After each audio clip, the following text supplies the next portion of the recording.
Pradhana and start the session. Om Guru Brahma Guru Vishnu Guru Devo Maheshwara Guru Sakshat Parabrahma Tasmai Sri Gurave Namaha. Om Annado Sri Jagannada Madguru Sri Jagadguru Mamatma Sarva Bhutatma Tasmai Sri Gurave Namaha. Om Akhanda Mandalakaram Vyaptam Yena Characharam Tat Padam Darshitam Yena Tasmai Sri Gurave Namaha. The only Guru of three religions, the Tritathiram originator, the Emperor of spiritual kingdom, sensational writer, Hindu virtue donor, Sri Sri Sri Acharya Prabodhananda Yogeshwaru. So last week we came up to the 29th Shlokam in Sankhya Yogam. So we came to know that nobody cannot know how the mortal soul is taking birth, how it is transforming into another body. But people surprisingly speak about the life between the birth and death. Some people surprisingly speak about it, some people surprisingly listening to that, some people surprisingly watch it. That's what we came to know that. Then today let us go to the 30th shloka, what Bhagavan is saying in that. Dehi nityam avadhyoyam dehe sarvasya bharata tasma sarvani bhutani natvam shochitim arhasi. So what he says, the mortal souls which are living in all the creatures can't be killed. So you need not worry about the all the creatures. This slokam talks about the mortal soul. Since the mortal soul and immortal soul both live inside the body, that is why it's called a dehi. So dehi means it may be a mortal soul or it may be a immortal soul. So here what he says, dehe sarvasya, that means in all the creatures bodies. And dehi nityam avadhyoyam, he says that the mortal soul cannot be killed. So we need to know that. And here avadhyoya means it won't die or it can't be killed. So which one can't be killed? That's mortal soul only. So here bhutani means all the creatures. So you should not lament for all the creatures.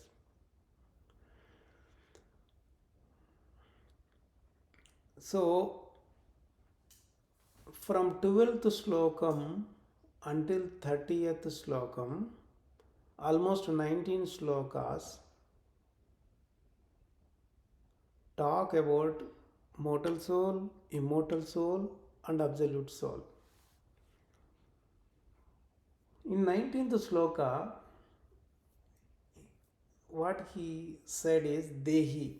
Dehi means Jivatma, Atma and Paramatma here.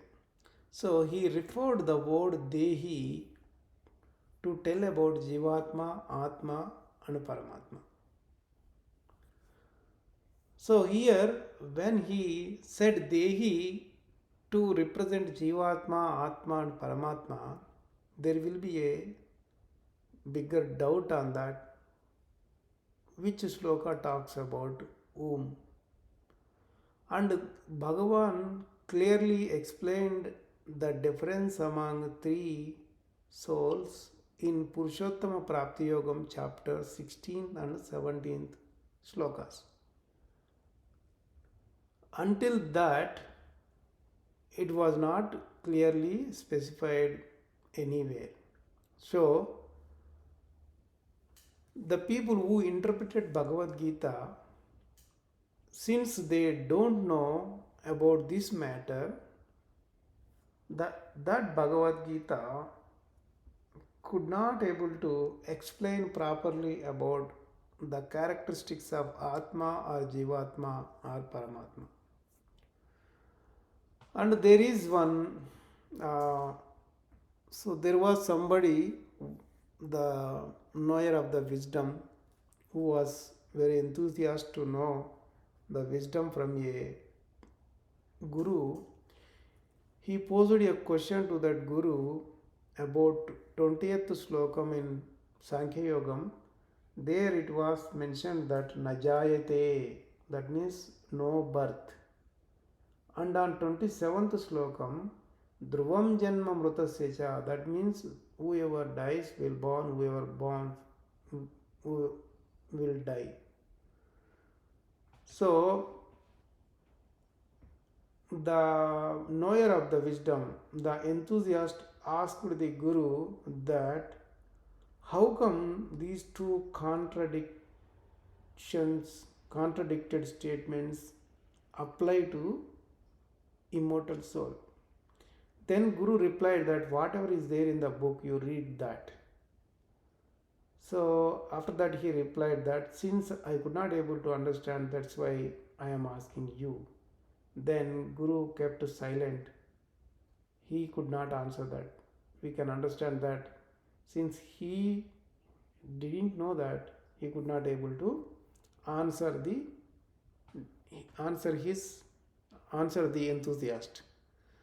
So while these kind of issues exist, then we thought of having a Bhagavad Gita.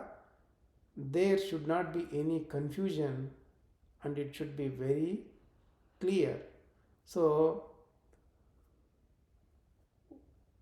Swami said that because of that kind of situations, to eliminate all kind of confusions, we provided Traitatiram Bhagavad Gita, which can answer you many questions. So-called Pandits, wise men, seers, gurus, Swamis, so many people, they interpreted the Bhagavad Gita, and they interpreted Bhagavad Gita with their language skill, that is Sanskrit. They used the Sanskrit. They are called Sanskrit Pandits. They interpreted the Bhagavad Gita. They did not know much knowledge about the three souls. So that's why when we read those interpretations, there are hundreds of questions which are unanswered from their interpretations. So when we came to know about Traitatiram Bhagavad Gita, whatever the enthusiast posed a question to his guru, that answer is with us because of the Traitatiram Bhagavad Gita. We are so lucky to have that.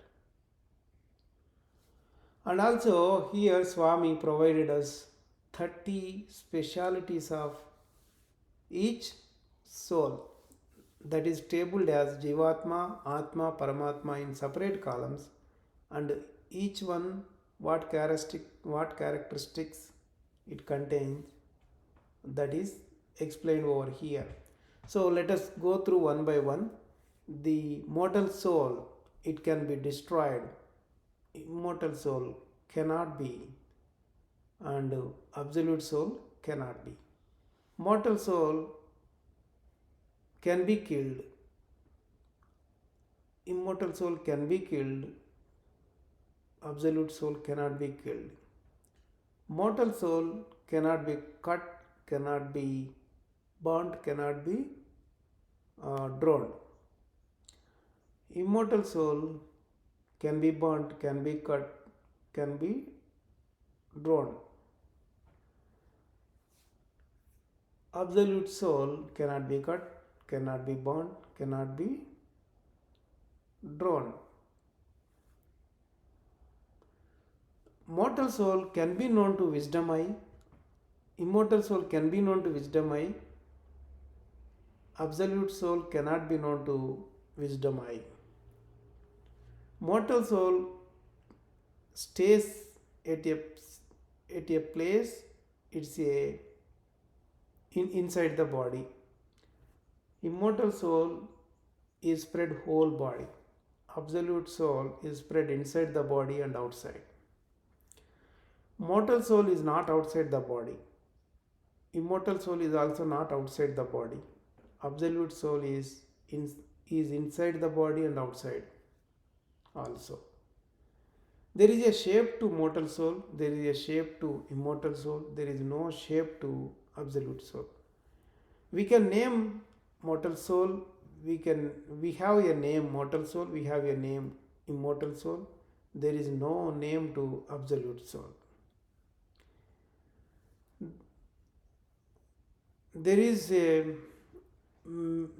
There are millions of jivatmas, that is mortal souls, and the immortal souls are with the matching number of mortal souls.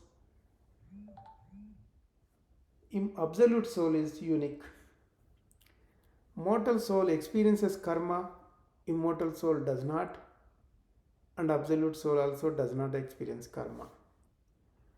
There is no power to the immortal soul, there is a power to immortal soul. Absolute soul is power himself.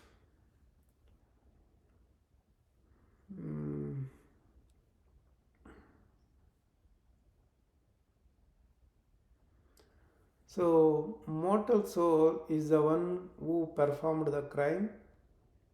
Immortal soul is the witness. Absolute soul is not even a witness, he is separate from Jivatma, the mortal soul and the immortal soul.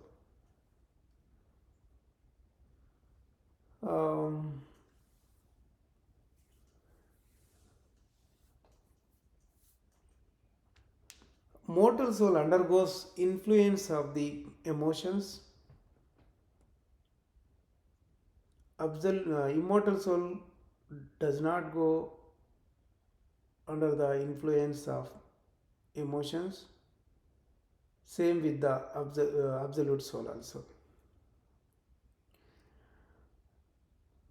The bottom one of the line is called mortal soul on the Ishvara Lingam. The middle one of the line is called the immortal soul on the Ishvara Lingam. The above one is the top one line is called the absolute soul on the Ishvara Lingam. The mortal soul worships. Immortal soul is to be worshipped. Absolute soul cannot be reached to the worships.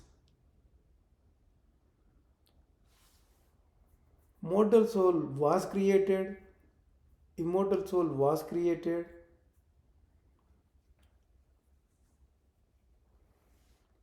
Absolute soul is the creator.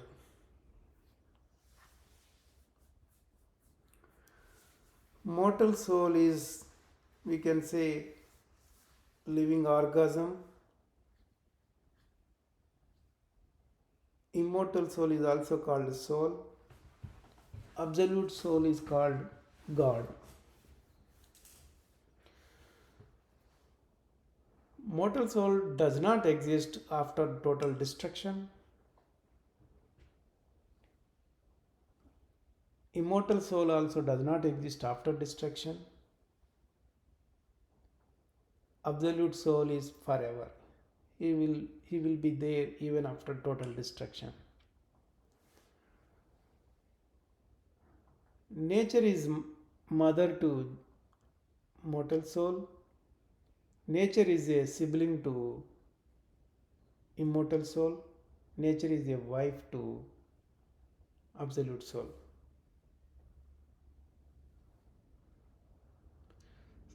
Mortal soul has to merge with immortal soul. The immortal soul is the one who is the mediator to merge mortal soul into absolute soul. Absolute soul is the one who allows mortal soul to merge with him.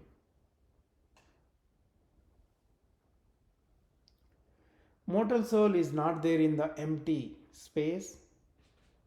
Immortal soul is also not there in empty space. Absolute soul is there in even empty space also.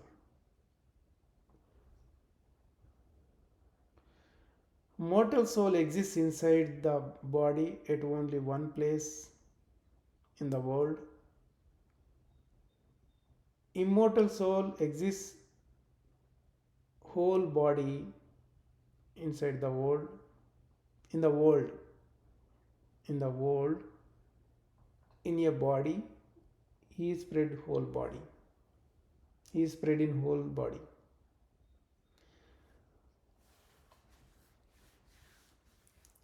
Absolute soul is spread whole universe. So when Jivatma is alive, he can know about immortal soul. Mortal soul can know about immortal soul when he is living. When there is a life, immortal soul can merge mortal soul within him. That we can call it as Brahma Yogam.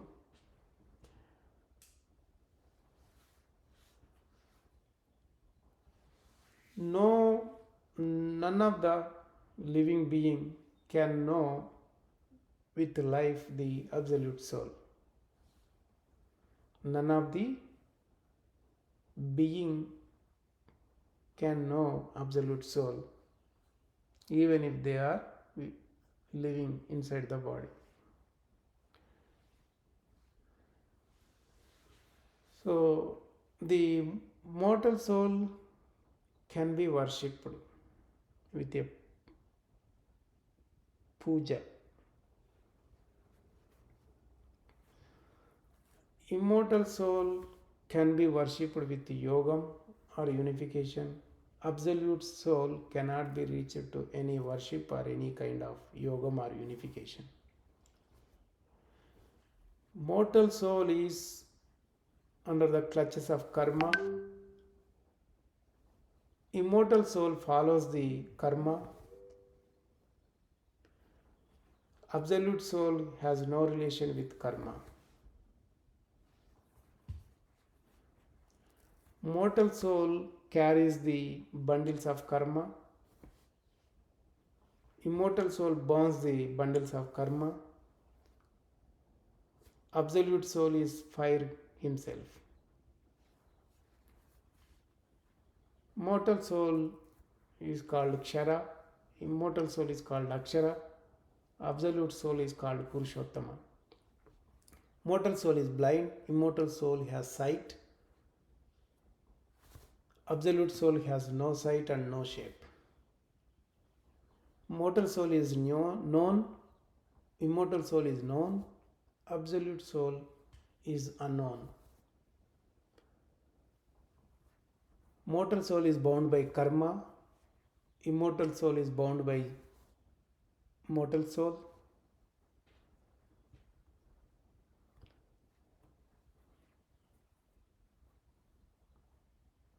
Absolute soul is not bound. So these are the 30 different characteristics, and these are the differences among the three souls called mortal soul, immortal soul, and absolute soul. So the one who is with life inside the body, in his life at any time he has to worship only immortal soul. To convey this meaning, on the Ishvara Lingam there are three vibhuti rekhas or lines. So on that three lines, on three white lines, the middle white line has the red dot on that. That represents we need to do yogam or unification. Whenever we do that one, we will get the wisdom fire. That wisdom fire will burn the karma. So in the transcendental yogam or Brahma yogam, so the mortal soul will merge with immortal soul, and the God to mortal soul is always immortal soul. There is no relation directly with the mortal soul with the absolute soul. And in the temples, all the spiritual processes and mechanisms, the methods, traditions, whatever they follow, all are related to the worshipping Atma, worshipping the immortal soul. So, so our elderly people, they even wrote the philosophical songs and the poems to convey the spiritual knowledge and to know about the immortal soul. Nobody knows about the absolute soul details. So there are no sciences to explain about absolute soul. No person who is living cannot know the absolute soul because he is beyond our senses. So that's what we came to know about the differences among three souls. Here, Bhagavan explained until this Shlokamu about the births and deaths and the uh, differences about the three souls. After that, he started telling about the uh, matters of karma. So he started telling the slokam called Sukha Dukhe Same Krutva. Unfortunately, some people what they did, they fabricated 7 slokams and they put it between this 30th slokam and the 38th slokam. So they are scholars in Sanskrit language. They used all their intellect and they inserted these 7 slokas very cleverly. So since they were added very long ago, nobody could not identify, and people thought that they are also belonging to the Bhagavad Gita and the wisdom itself. But when we clearly observe that, we can say that they are unbound to the science. So the science means it cannot be contradicted, it cannot be condemned. So here the slokas are not like that. So uh, in that, if we carefully observe the Karma Yogam chapter 35th slokam, there it was told that Swadharmam and Paradharmam, that means the righteousness of immortal soul is called our own righteousness, and the beyond righteousness is only the uh, righteousness of the nature itself. So here these slokas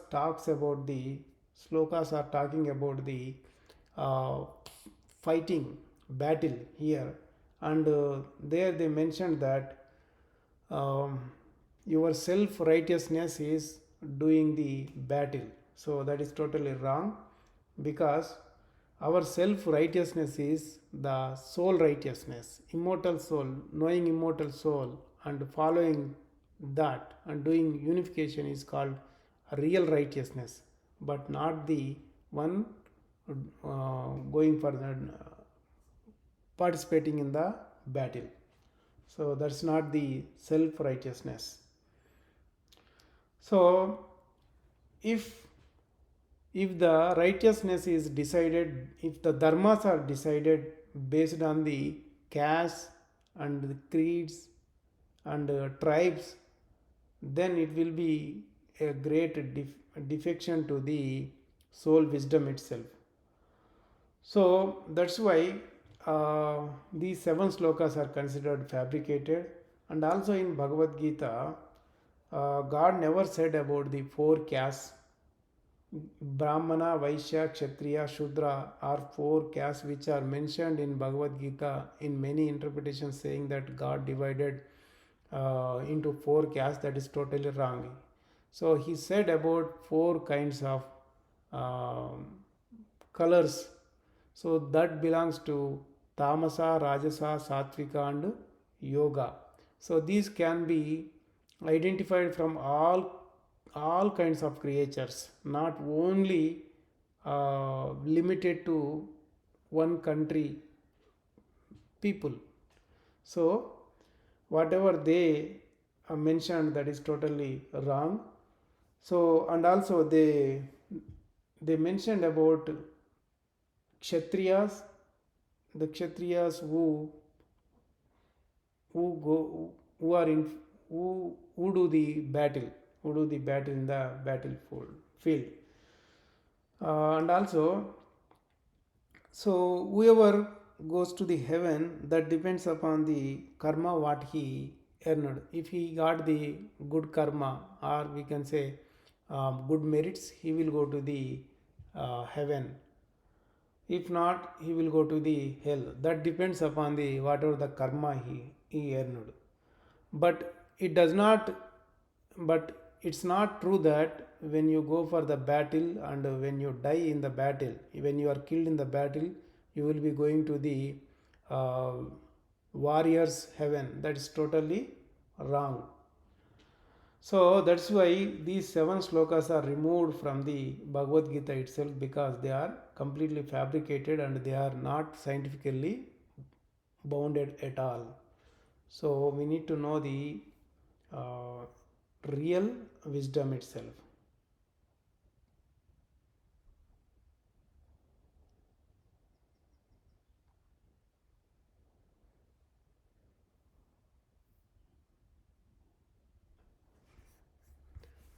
So let us stop the session over here. We'll know more about the next slokam in the next session. So let us do prarthana and end the session. Om Mangalam Gurudevaya Mahaniya Prabodhatmane Sarvaloka Sharanyaya Sadhurupaya Mangalam. Prabodharpanam to everybody.